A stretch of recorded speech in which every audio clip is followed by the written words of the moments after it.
শুৱালকুছিৰ শিল্পীসকলৰ পেটত লাট মাৰি এটা গোল্ডেন থ্ৰেড নামৰ সোণালী সূতাৰ নামৰ বেপাৰ আপোনাৰ পত্নীৰ নামতে কৰি আছে নিশ্চয় যেতিয়া নিজৰ পত্নী বা পুত্ৰৰ ওপৰত সন্দেহ থাকে তেতিয়া তেনেকুৱা ব্যক্তিয়ে হয়তো বেলেগৰ পুত্ৰ বা বেলেগৰ ব্যক্তিত্বক লৈতে বা পিতৃ পৰিচয়ক লৈ কেতিয়াবা কুৱেশ্যন কৰিব পাৰে বুলি মই ভাবোঁ ইন্দিৰা গান্ধী ডাঙৰীয়ানীয়ে চকুত হৈ পাকিস্তানৰ লগত উত্তৰ দিছিল পাকিস্তানক উত্তৰ দিছিলে প্ৰত্যুত্তৰ দিছিলে পাকিস্তানক দুটুকুৰা কৰি পেলাইছিলে আজি দম আছে যদি আপোনাৰ নেতাই কিয় কৰিব পৰা নাই যোৱাকালি এখন ৰাজহুৱা সভাত মানে এখন নিৰ্বাচনী সভাত অসমৰ মাননীয় মুখ্যমন্ত্ৰী আসনত বহি থকা হিমন্ত বিশ্ব শৰ্মা ডাঙৰীয়াই ৰাহুল গান্ধী ডাঙৰীয়াক কটাক্ষ কৰি কেইটামান কথা কৈছিলে তেখেতে আগতে এনেধৰণৰ বহুত এনেকুৱা অশালীন মন্তব্য তেখেতে দাঙি ধৰিছে এইটো আমাৰ লক্ষ্য কৰিছে কালি আকৌ তেখেতে কৈছে যে ৰাহুল গান্ধী ডাঙৰীয়া দেশদ্ৰোহী আৰু ৰাহুল গান্ধী ডাঙৰীয়া এতিয়া মাতৃ সোনিয়া গান্ধী ডাঙৰীয়াৰ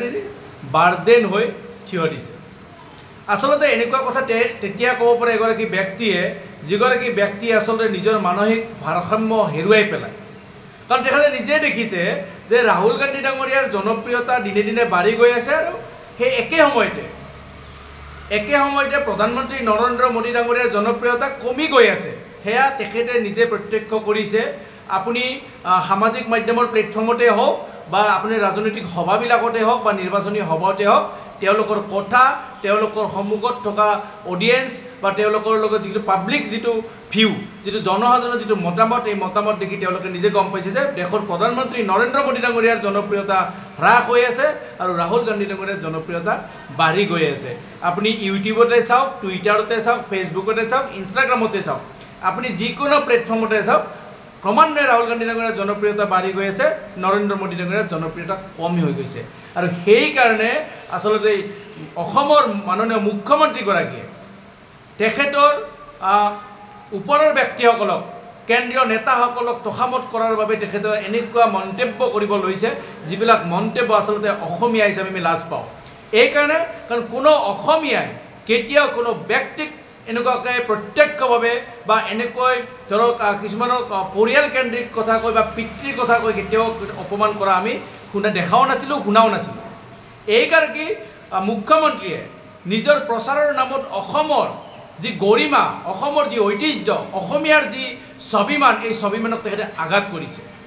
তেওঁ লজ্জিত কৰিছে গোটেই সমগ্ৰ দেশবাসীৰ ওচৰত কাৰণ অসমৰ কোনো ব্যক্তিয়ে অসমৰ কোনো গুণী জ্ঞানী ব্যক্তিয়ে কেতিয়াও কাৰো পিতৃ পৰিচয় লৈ ৰাজনৈতিক সভাত কাকো কটাক্ষ কৰা দেখা নাই কিন্তু হিমন্ত বিশ্ব শৰ্মা ডাঙৰীয়াই এনেকুৱা কটাক্ষ কৰিছে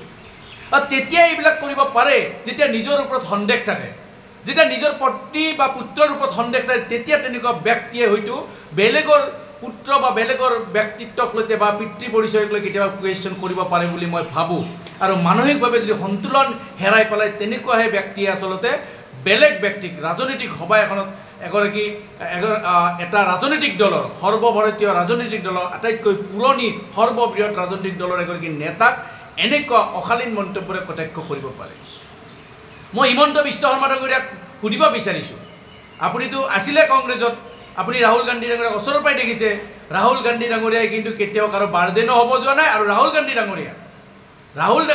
কিয় দেশদ্ৰোহী এইকাৰণে নেকি যে ৰাহুল গান্ধী ডাঙৰীয়া ৰাজীৱ গান্ধীৰ পুত্ৰ যি ৰাজীৱ গান্ধীয়ে নিজৰ দেশৰ কাৰণে প্ৰাণ বিসৰ্জন দিবলৈ কুণ্ঠাবোধ নকৰে আপুনি ভালকৈ জানে চৰাংশ সংস্থাই ৰাজীৱ গান্ধী ডাঙৰীয়াক সকীয়াই দি দিছিল যে আপুনি নাযাব আপুনি ৰাইজৰ মাজলৈ নাযাব আপুনি সভা সমিতি নকৰিব কিন্তু ৰাজীৱ গান্ধী ডাঙৰীয়াই কৈছিল যে ভাৰতীয় জনসাধাৰণৰ মাজত থাকিম যেতিয়ালৈকে থাকোঁ তেতিয়ালৈকে বীৰৰ দৰ্পে থাকিম বুকু ফিন্দাই থাকিম মানুহৰ লগত থাকিম আৰু তেখেতে ৰাইজৰ মাজলৈ গৈছিল কাৰণে তেখেতক আততায়ী হত্যা কৰিবলৈ সুযোগ পাইছিল নোৱাৰিল হয় আপোনালোকৰ দৰে ভয়াতুৰ কাপুৰুষ ব্যক্তি হ'লে কেতিয়াও ৰাজীৱ গান্ধী ডাঙৰীয়াক কেনেকৈ হত্যা কৰিব নোৱাৰিলে কিন্তু ৰাজীৱ গান্ধী ডাঙৰীয়াই দেশৰ জনসাধাৰণৰ স্বাৰ্থত নিজৰ যি ত্যাগ স্বাভিমান তেখেত যি বলিষ্ঠ ব্যক্তিত্বৰ অধিকাৰী আছিল তেখেত যে মানসিকভাৱে শক্তিশালী আছিল সেই শক্তিশালীৰ পৰিচয় শেষ মুহূৰ্তলৈকে তেখেতে দি গৈছিল ৰাহুল গান্ধী ডাঙৰীয়াৰ কাৰ নাতি আপুনি ভালকৈ জানে প্ৰয়াত প্ৰধানমন্ত্ৰী ইন্দিৰা গান্ধী ডাঙৰীয়ানীৰ নাতি আৰু ইন্দিৰা গান্ধী ডাঙৰীয়া কোন আছিল যিগৰাকী ইন্দিৰা গান্ধী ডাঙৰীয়ানীয়ে ভাৰতৰ চিৰবৰি পাকিস্তানক দুটুকুৰা কৰি পেলাই দিছিল দুটুকুৰা কৰিছিল আপোনাৰ নেতাৰ দৰে দেশৰ এই বৰ্তমানৰ প্ৰধানমন্ত্ৰীগৰাকীক যি আপুনি নেতা বুলি কয় তেখেতৰ দৰে বিৰিয়ানী খাব যোৱা নাছিল ইন্দিৰা গান্ধী ডাঙৰীয়াই পাকিস্তানৰ প্ৰধানমন্ত্ৰীৰ জন্মদিনত বিৰিয়ানী খাবলৈ কোনো আমাৰ ইন্দিৰা গান্ধী ডাঙৰীয়াই যোৱা নাছিল কেতিয়াও ৰাজীৱ গান্ধী ডাঙৰীয়া যোৱা নাছিল আপোনালোকৰ নেতা গৈছিলে বিৰিয়ানী খাবলৈ ইন্দিৰা গান্ধী ডাঙৰীয়ানিয়ে চকুত হৈ পাকিস্তানৰ লগত উত্তৰ দিছিল পাকিস্তানক উত্তৰ দিছিলে প্ৰত্যুত্তৰ দিছিলে পাকিস্তানক দুটুকুৰা কৰি পেলাইছিলে আজি দম আছে যদি আপোনাৰ নেতাই কিয় কৰিব পৰা নাই কিয় কিছুমান ভুৱা তথ্যৰে মানুহক মানে ভুল তথ্যৰে ভুল বাতৰিৰে মানুহক ডিষ্ট্ৰেক্ট কৰিবলৈ চেষ্টা কৰি আছে কিয় কৰিব পৰা নাই কিয় পাকিস্তানক প্ৰত্যুত্তৰ দিব পৰা নাই সন্মুখ সমৰৰ পৰা কিয় আপুনি জানে ভালকৈ আৰু ইন্দিৰা গান্ধী ডাঙৰীয়াক আপুনি কাক কৈছে ৰাহুল গান্ধী ডাঙৰীয়াক দেশত ৰৈ বুলি কৈছে ৰাহুল গান্ধী ডাঙৰীয়াৰ আইতা ইন্দিৰা গান্ধী ডাঙৰীয়ানীয়ে হওক বা সোনিয়া গান্ধী ডাঙৰীয়ানীয়ে হওক বা মাতৃ তেখেতসকলৰ পৰিয়ালৰ যিমান সম্পত্তি আছিল আগৰ পূৰ্বপুৰুষৰ যিবিলাক সম্পত্তি আছে সেইবিলাক চৰকাৰক দান কৰিছিল চৰকাৰলৈ দান কৰিছিলে এতিয়া তেওঁলোকৰ হাতত সেই সম্পত্তি নাই কিন্তু আপোনালোকে কি কৰিছে আপুনি হিমন্ত বিশ্ব শৰ্মা ডাঙৰীয়াই কি কৰিছে আপোনাৰ পত্নী পৰিয়ালে অসমৰ কৃষকৰ মাটি দখল কৰাৰ অভিযোগ আহিছে আপোনাৰ পত্নীৰ নামত কৃষি ভূমি কলিয়াবৰত 106 বিঘা কৃষি ভূমি উদ্যোগিক ভূমিলৈ ৰূপান্তৰ কৰি বেআইনীভাৱে ৰূপান্তৰ কৰি ক্ৰয় কৰাৰ অভিযোগ আহিছে সকলোৱে জানে আপুনিও জানে আপুনি কি কৰিছে আপুনি দেশপ্ৰেমী আপুনি অসমৰ জনতাক সৰ্বকালৰ সৰ্ববৃহৎ যি ঋণ সেই ঋণৰ বজা জাপি দিছে 1.5 লাখ কোটি টকাৰ ঋণৰ বজা জাপি দিছে অসমীয়া জনসাধাৰণৰ মাজত আৰু আপোনাৰ পত্নীক 10 কোটি টকাৰ ৰাজসাহাৰ্য দিছে সেইকাৰণে আপুনি দেশপ্ৰেমী হয়নে আপুনি এই কাৰণে দেশপ্ৰেমী কাৰণ ৰাহুল গান্ধী ডাঙৰীয়া কোনো কোম্পানীৰ মালিক হ'ব পৰা নাই এই কাৰণে আপুনি দেশপ্ৰেমী কিয়নো আপোনাৰ পুত্ৰই 17 বছৰ নহওঁতে 18টা কোম্পানীৰ মালিক হৈছে এই কাৰণে আপুনি দেশপ্ৰেমী এই কাৰণে দেশপ্ৰেমী এই কাৰণে ৰাহুল গান্ধী ডাঙৰীয়া কিয় দেশদ্ৰোহী হৈছে এই কাৰণে যে ৰাহুল গান্ধী ডাঙৰীয়াই নিজৰ জীৱনক এতিয়াও তুচ্ছ বুলি ভাবি কাম কৰি আছে নিজৰ প্ৰাণ ত্যাগ কৰিবলৈ তেখেতে জনসাধাৰণৰ নামত তেখেতে মানে কুণ্ঠাবোধ নকৰে আজিৰ দিনটোতো আজিৰ সময়তো তেখেতে নিজৰ জীৱন যৌৱন দেশৰ নামত উৎসৰ্গা কৰাৰ কাৰণে তেখেতে সাজু হৈ আছে কিন্তু আপুনি কি কৰিছিলে আপোনাৰ পত্নীৰ নামতো পিপি কিট কেলেংকাৰী হৈছে সাধাৰণ সৰু পিপি কিটৰ কেলেংকাৰী যিখিনি সময়ত মানুহ কৰোনাৰ নামত মৰি আছিল সেইখিনি সময়ত আপোনাৰ পত্নীয়ে বিজনেছ কৰিছিল আপুনি বেপাৰ কৰিবৰ কাৰণে ৰাস্তা উলিয়াই দিছিলে সেইকাৰণে আপুনি দেশপ্ৰেমী আপুনি এইকাৰণে দেশপ্ৰেমী নেকি যে আপোনাৰ পত্নীৰ নামত এটাৰ পিছত এটা কেলেংকাৰী আছে বঙৰাত কৃষিভূমি দখল কৰা বুলি আছে এইফালে সৰু পথাৰত চাহ বাগিচা ক্ৰয় কৰা সিও দালালৰ হতুৱাই যিখিনি সময়ত আপুনি দালাল ধৰণৰ এখন নাটক কৰিছিল ভূ মাফিয়া ধৰণৰ এখন নাটক কৰিছিল সেইখিনি সময়ত আপোনাৰ পত্নীয়ে দালালৰ হতুৱাই সৰু পথাৰত চাহ বাগিচা কিনা বুলি সকলোৱে এই দালাল এগৰাকী এই টিভিৰ মঞ্চত কৈছিল আৰু সেইদিনা আপুনি গোটেই দালালবিলাকক ধৰা বন্ধ কৰি দিছিল সেইকাৰণে আপুনি দেশপ্ৰেমী এইকাৰণে আপুনি দেশপ্ৰেমী নেকি যে আপোনাৰ পত্নীৰ নামত আজি কাঞ্চনজুৰি ৰিজৰ্ট হৈছে কাজিৰঙাত আপোনাৰ পত্নীৰ নামত এটা পত্নীয়ে আমি জানিছোঁ 100% শুৱালকুছিৰ শিল্পীসকলৰ পেটত লাট মাৰি এটা গোল্ডেন থ্ৰেড নামৰ সোণালী সূতাৰ নামত বেপাৰ আপোনাৰ পত্নীৰ নামতে কৰি আছে নিশ্চয় আপুনিতো গম পাইছে গতিকে আপুনি দেশপ্ৰেমী এইকাৰণে যে আপুনি মুখ্যমন্ত্ৰী হোৱাৰ পৰা আপুনি মন্ত্ৰী হোৱাৰ পৰা নিউজ চেনেলবিলাক আপোনালোকৰ পৰিয়ালে কিনিছে